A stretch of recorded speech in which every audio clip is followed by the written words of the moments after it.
что теперь поделаешь? Недоволен.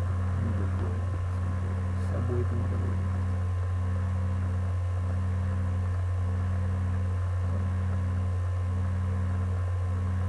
Ну хорошо. Ну что бездельник, так тоже позорно. Ладно.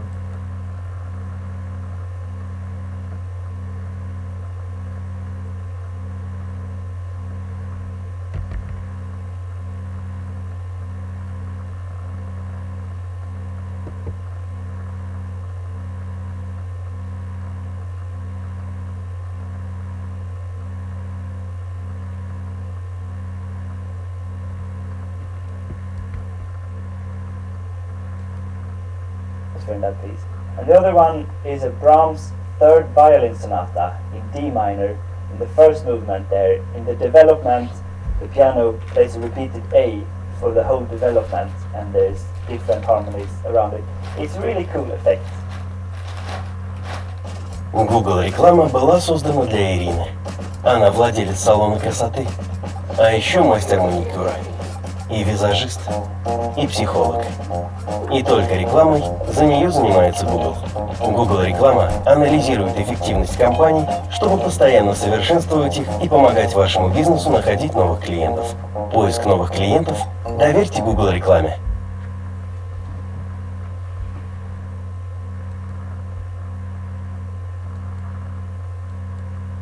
So the Raindrop Prelude is a really nice piece with these several sections providing some kind of narrative.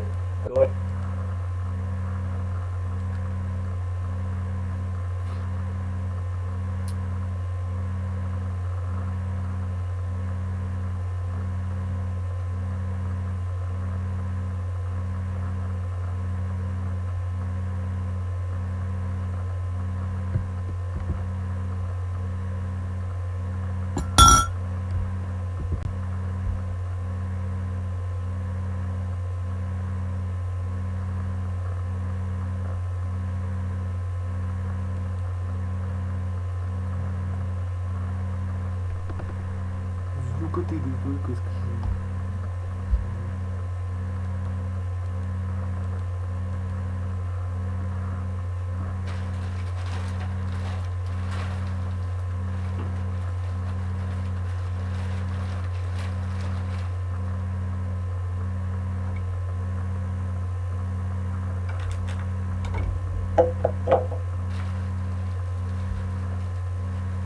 Hi! New year, new concert. I'm really excited, even though I'm running on 2 hours of sleep right now, to make this video for you so I can post it. I am still very excited to tell you, my first concert of this year will be in 19 days. My camera's crooked. Hi. So, January 23rd, Saturday, you know, it's always on Saturdays, my live stream concerts.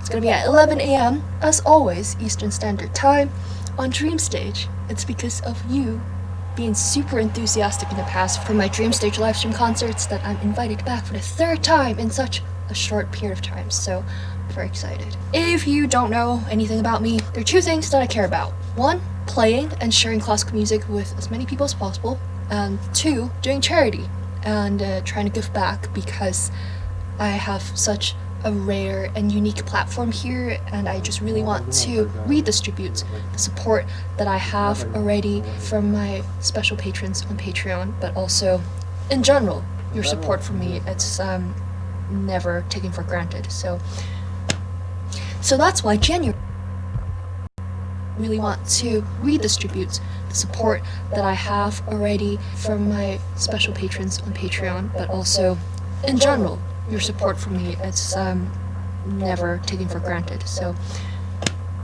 that's why January 23rd is super exciting, because one, I get to perform, but also two, I get to do fundraising.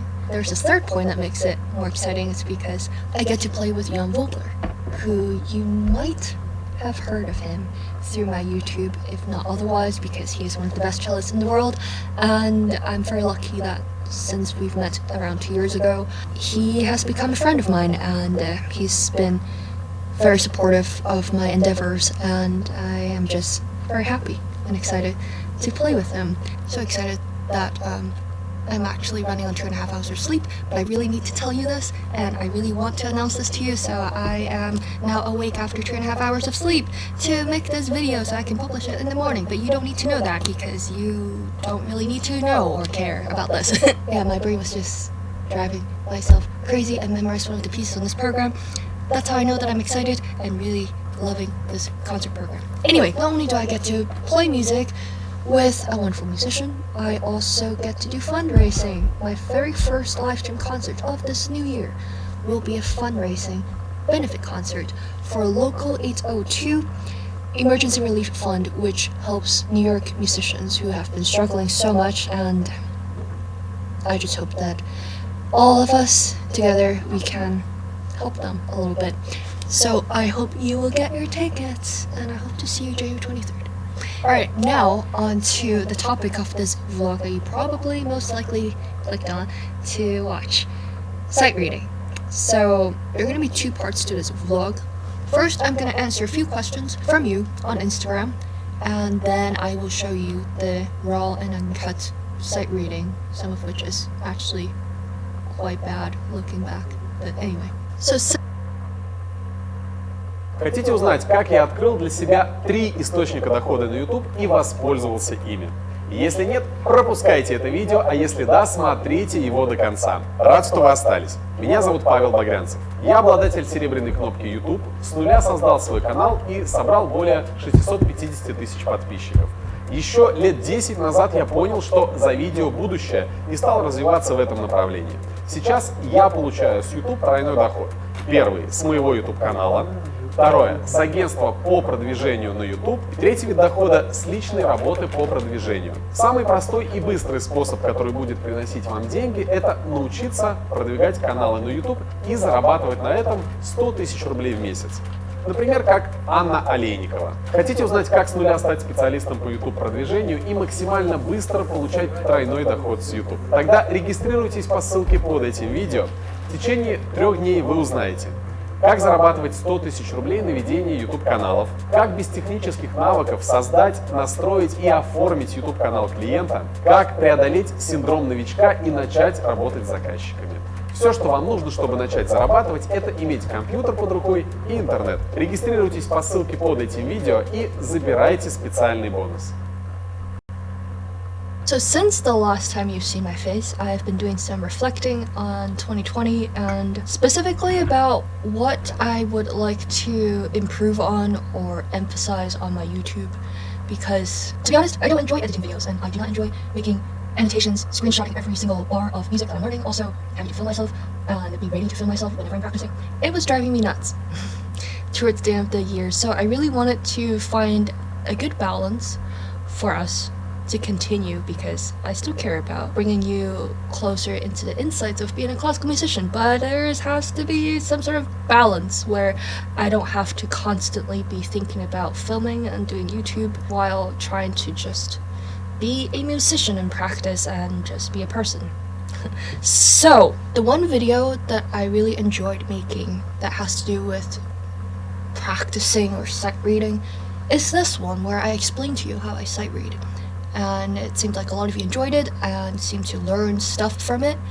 So rather than just showing you my sight reading without any explanations, I decided to ask you on Instagram for questions about my process of learning Bach's French Suite No. 6, which I decided to play for this benefit concert. So the footage that you're gonna see is from December 15th, 2020.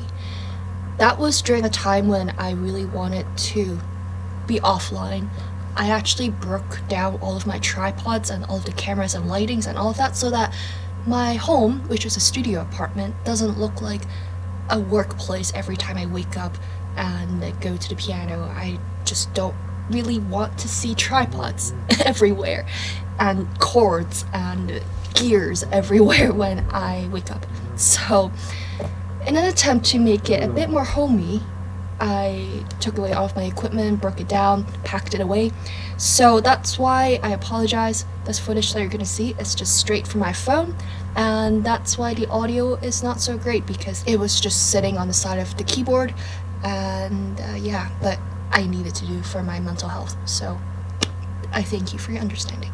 Now, to the questions that you guys asked. If you missed your chance, make sure to understanding. On Instagram, you get the quickest updates from me, because it is super easy for me to make a story and post about something spontaneously, so that's the way to go. Now to your questions. First one, how do you approach a Bach suite? If you don't know, Bach suites are made up of little movements that are dances.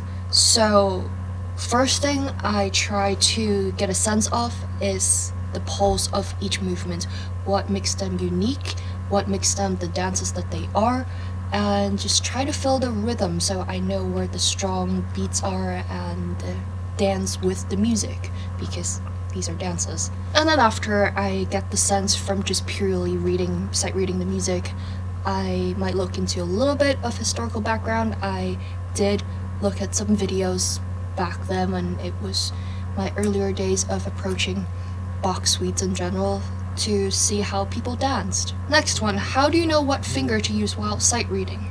German term would be Fingersatz. I have to give a shout out to one of you. I don't know if it's one of you necessarily, but someone commented on my last explaining sight reading video about the importance of knowing just the geographic layout of the keyboard. I just completely overlooked that because I've been playing piano for 19 years, and it's just, you know, you don't really think about something so rudimentary like that, but it is true. That's something that will help you with sight reading so much, because you don't have to constantly try to look for the key while also trying to look for the notes on the page and trying to make the connection. You know, that's a lot. Because if you don't know where the keys are on the piano or on your keyboard, it's like trying to figure out what method of transportation to use between point A and point B without knowing where point B is or where point A is, you know? So, having said that, after you know where the geographic layout is and where all the keys are, it's a lot to do with common sense, because you have 5 fingers and you probably don't want to twist and turn, right? It's like when you walk, you don't want to walk left, left, right, right, left, left, right, right, unless you were super happy and skipping around. That's not really the usual method of walking. So same thing with fingerings, it's just something that you pick up, of course, from knowing your scales, but also from knowing where the keys are. I thought about this, something that might help is to just be able to play the scales in all sorts of fingering. So it might not be your natural, 5, 4, 3, 2, 1, 3, 2, 1, because it's not always that you get to start on your pinky or on your thumb, right? So just knowing how to play the different passages and scales in different fingerings. That's just something that you learn from experience, so don't freak out if you don't know how to do that. It's not like I practice that. I'm sure there are exercises where you can do that, but I learn it from just playing lots of Bach and lots of music. Next question, is it better to learn smaller segments, then move on, or try to read the piece as a whole first? Хотите получить $700 за один день на продажах товаров в США? Если нет, просто пропустите это видео. Если да, смотрите его до конца. Всем привет, меня зовут Ольга Землян. This is a very subjective approach, what I'm about. Ладно.